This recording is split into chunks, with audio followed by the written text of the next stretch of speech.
Hello बच्चों, आइए इस प्रश्न को देखते हैं। अंग विभेदन का आणविक आधार ट्रांसक्रिप्शन अनुलेखन में किसके द्वारा मॉड्यूलेशन पर आधारित होता है? ए आरएनए पॉलीमरेज, बी राइबोसोम, सी ट्रांसक्रिप्शन कारक, डी एंटीकोडोन। तो यहाँ पर हमें बताना है कि जो अंग विभेदन का आणविक आधार होता है वह किसके ट्रांसक्रिप्शन अनुलेखन के द्वारा मॉड्यूलेशन पर आधारित होता है। तो यहाँ हमारी प्रश्न को देखते हुए मुख्य अवधारणा होगी कि अंग विभेदन अंग विभेदन का आणविक आणविक आधार क्या है क्या है तो जो अंग विभेदन का आणविक आधार होता है वह डीएनए, आरएनए या प्रोटीन हो सकते हैं।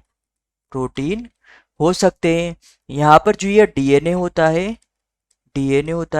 इस डीएनए के द्वारा विभिन्न प्रकार की जो सूचनाएं होती है, इन सूचनाएं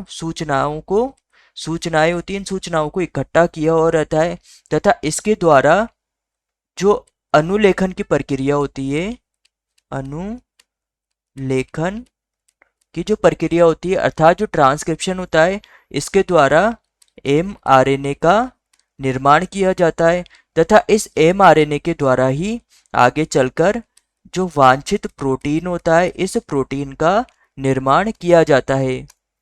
यहाँ पर जो ये अनुलेखन की प्रक्रिया होती है, इस अनुलेखन की प्रक्रिया को कुछ विशिष्ट जो कारक होते हैं, यह कारक प्रोटीन होते हैं।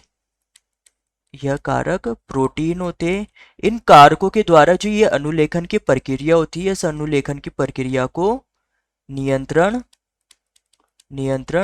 किया जाता है तथा इन कारकों को ट्रांसक्रिप्शन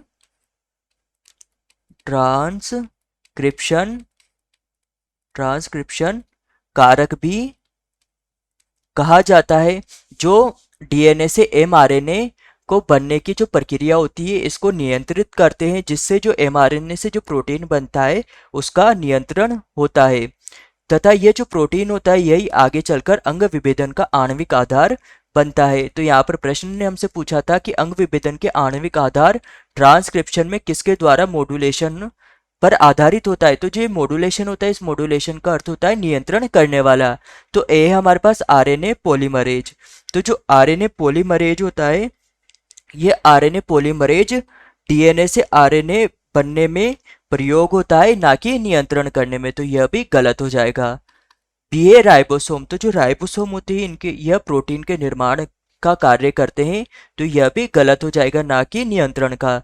सी है ट्रांसक्रिप्शन कारक। तो जो ट्रांसक्रिप्शन कारक होते हैं यह अनुलेखन को नियंत्रित करते हैं।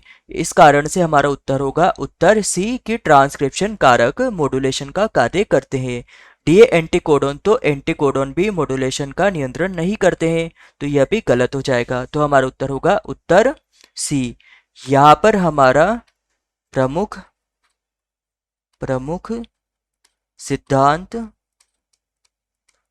सिद्धांत होगा कि डीएनए, आरएनए किसी जीव के आनुवांशिक पदार्थ होते हैं, आनुवांशिक पदार्थ होते हैं तथा यह आनुवांशिक पदार्थ जनक से संतति में स्थानांतरित होते हैं तथा जनकों से संतति तक विभिन्न सूचनाओं को स्थानांतरित करने का कार्य करते हैं। तो हमारा उत्तर होगा उत्तर सी। आशा है कि आप इसे अच्छी तरह समझ गए होंगे। धन्यवाद।